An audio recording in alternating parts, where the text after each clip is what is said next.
honestly, I want to kind of collect this little lab thing before I started this video, but I collected it by accident. So I'm starting the video here, okay? Anyways, today, you guys have been asking me how to get this absurd this amount of crystals. Like, there is a lot of comments asking me that.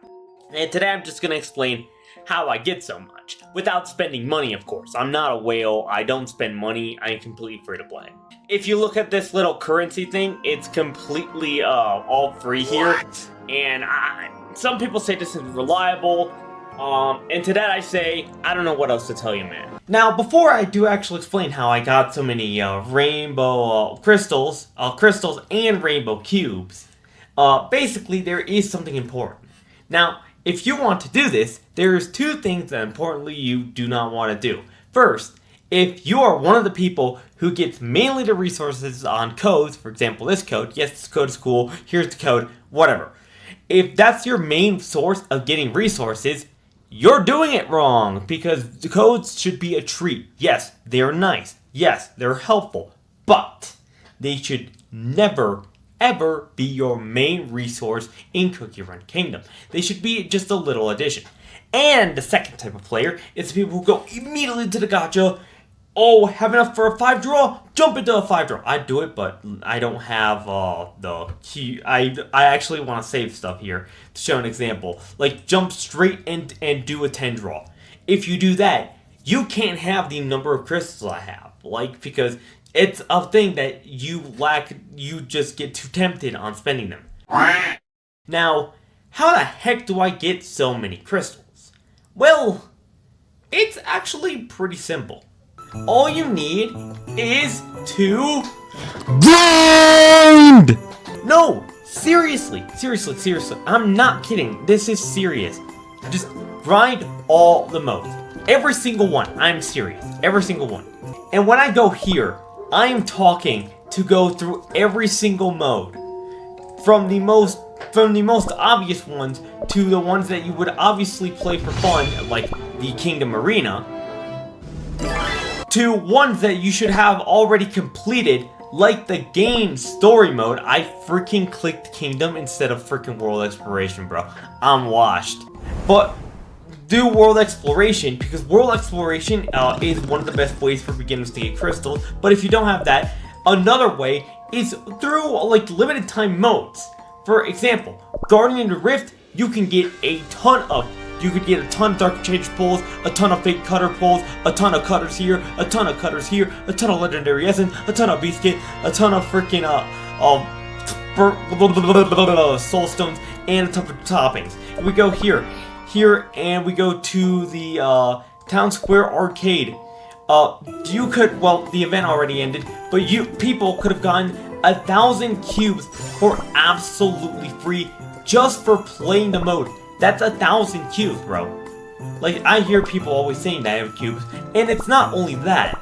It could be very, very niche modes. For example, the mode story mode. Like small, tiny modes that could be like this one, for example, that you could actually do these modes, and you can get tons of rewards of them. Now, unfortunately, I have already completed these modes, so I don't get any of these, but you can get actually a lot of stuff here off completing these stuff. For example, the first one here, you could get free legendary essence, jellies, and freaking cubes there. As well as so many other modes. Let me name them on rapid fire. Story mode, all difficulties. Beast Yeast, all difficulties. Monster Menace, the underestimated mode of the century, bro. This mode is overpowered. Arena, Starspire, and its shop. Sweet Bear Jelly Rush. Guardian of the Rift, the 5th anniversary, which, man, this thing has literally everything. Guild Battle, Alliance, Tropical Soda Islands, the Cake Tower. The Cake Tower gives super good stuff when you complete it. And all these special modes. These modes I see many people have collected. And once you get those, you should have a substantial amount of crystals and stuff. Or, well, if you already have most of those done, you can go ahead and get them through limited time modes like the Sweet Bear Jelly Rush, Guardian of the Rift, Star Spire Resonance, Kingdom Arena, and Guild Battle that cycle repeatedly, or Cookie Alliance. And here's what you need to do with said crystals or stuff like that.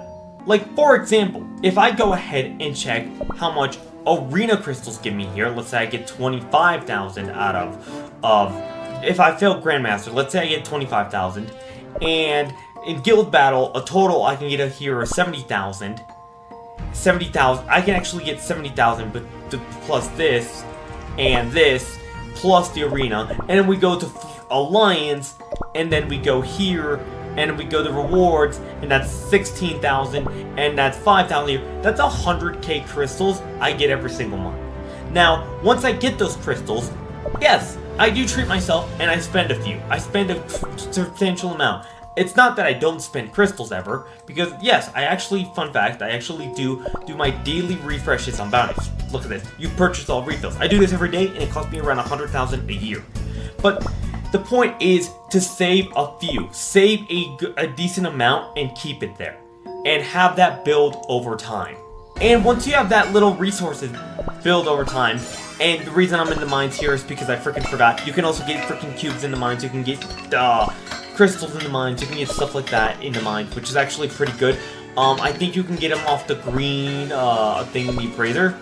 If I don't have so many purples, you can go ahead and appraise these. You can appraise these purples, and you can actually get stuff like cubes. Unfortunately, I didn't get lucky enough for that. Can it appraise? There we go. See, I just got cubes here. Not a lot, but it's something that adds on. And something important to understand off this is that this will not be instant. This will not be fast. This will take a while. Because to get the crystal amount I took, I think I took over 2 years. So, if you want to do it, it will be a slow process. Do not expect it to happen in 1 month. That is not natural. You do not get 2 million crystals in 1 month free to play. It's just not normal. It's something that does take time, so take them to notice, take that as you're doing it, and if it's not for you, then that's fine. Now, before I actually go explain how much I less spend compared to like others to be able to hoard, because yes, this does come at a cost.